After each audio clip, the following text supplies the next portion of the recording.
Okay, so this is going to be a little bit of a different video than my normal hiking and fishing videos.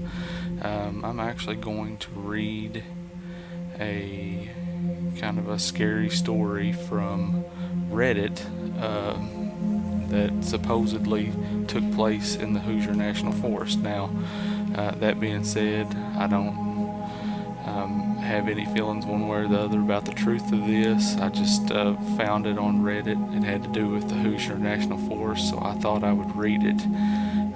It comes from the subreddit No Sleep by the Reddit user Symphony of Sin. So here's how the story starts out. There's something evil lurking in the Hoosier National Forest.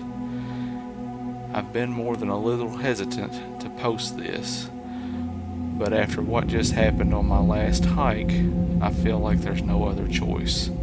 The parks may suffer for it, but people have to know. There's something evil in the Hoosier National Forest, possibly more than one. I've had similar encounters in multiple parks within the Hoosier National Forest, enough to make me question if one thing could be responsible for all of them. I've been followed on trails before. I've heard voices out in the woods that couldn't possibly be real people who are too far away to be there, people who are dead. I once heard my granny's voice coming from a cave in Hemlock Cliffs. On my last hike, I went to Mugen Ridge, hiked the East Trail. It was a scenic and beautiful. A nice day, if a little humid, not too sunny, not too windy. The hike was going wonderfully, until I realized that something was following me. I've seen and heard a lot of weird things in the woods, but this blows them all out of the water, or woods rather. Nothing I've seen or heard has ever come close to being this. I was about 3 miles out when I started putting together the weird sounds, crunching noises, like someone chewing on ice mixed with joints rolling, coupled with a slithering sound like something heavy being dragged through the leaf litter. I was out there with a friend because hiking alone is stupid and dangerous. I noticed the sounds first. I stopped walking to listen for a second. I think I said something like, "Hey John, did you hear that?" When my friend stopped to listen too, the slithering stopped. The crunching kept going though. It was a really nasty sound, the kind you feel in your neck that makes your spine want to twist up. Like somebody chomping down on something hard, like that sound when you roll your neck or crack your knuckles. The kind of sound you can feel in the fillings of your teeth. It was unsettling enough that neither of us wanted to stick around and find out what was making the noises. Neither John or I, fearful people, but something about those Neither John and I are fearful people, but something about those crunching noises sounded wrong, out of place, and threatening. We started walking again, and the slithering started up again. At first, we thought maybe it was my walking stick making the dragging noise, but when I held it up away from the ground, the slithering didn't stop. John suggested weakly that maybe we were dragging our feet and that was what was making the noise, but we both knew that it wasn't. The trail was too steep and too rocky to drag your feet on. Our next guest was a snake, but snakes in Indiana don't get big enough to make dragging sounds like whatever was making that creepy slithering sound.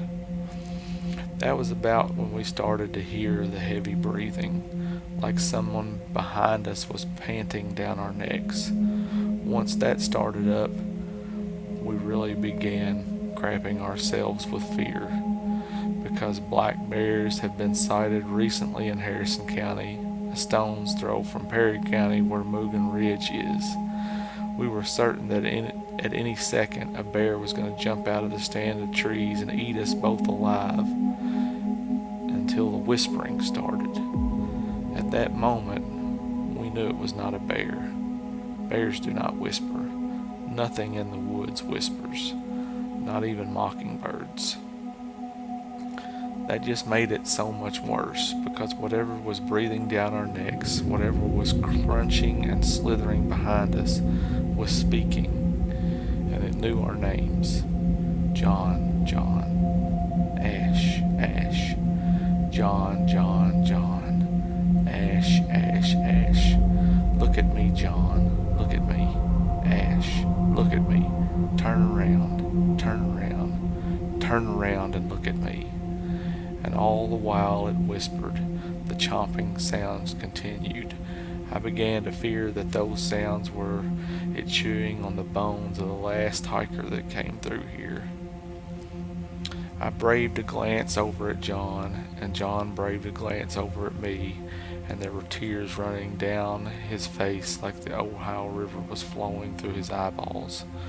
I can only assume that the same look of terror and despair was etched into my own face.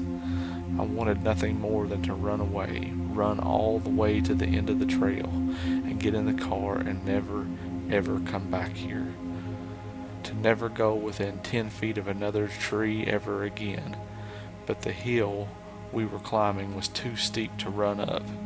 I could only walk slowly up the hill, this thing behind me all the while, whispering to me, saying my name. I don't know how long it went on. Hours, maybe. It felt like days. We ran whenever we could. Whenever the ground was flat enough, we ran. But no matter how fast we went, we could never seem to outrun it. It was always right behind us, whispering in our ears. Ash, Ash, Ash. Such a waste of talent. Such a waste of potential. Will your parents miss you when I've stripped the skin from your flesh? Will they notice you're gone when I've sucked the marrow from your bones? I thought the nightmare would never end. I thought I'd die on that trail. My bones picked clean and scattered among the rocks. No one would ever know where I'd gone. That I'd dragged my friend to death alongside me. I've never ran as fast as I did when I realized the trail had begun to loop back up around to the trailhead. That's when I was almost to the car, only a quarter mile to go. I don't remember falling. I only remember something grabbing my ankle and pulling me down, dragging me backwards. The sound of my own screams ringing in my ears. John screaming. John pulling on my arm, dragging me out of the creature's grip. Crawling up the last hill on my hands and knees, rocks slicing into my skin, screaming, and then the light, the parking lot, John pulling me back to my feet, running to the car. As we pulled out of the parking lot, tires screeching, I looked back and saw it. Tall, corpse pale, skeletal, skin stretched taut over bones. Hunched over on all fours, limbs inhumanly long, with too many joints, no eyes, only gaping holes in its face, a grin of blackened razors as it watches us pull away, lifting one skeletal arm up to wave at us, a single human arm clutched in its grip, torn off at the shoulder. And that's where the story ends. I read this story and was just kind of mesmerized by it, all of the details. It's just one of those good, scary stories. Whether this happened or not, who's to say? But I thought it was a nice story. Well, not a nice story, but a neat and suspenseful story to share. Especially with people who are familiar with the Hoosier National Forest and some of its more vast areas. Thanks for listening. Until next time.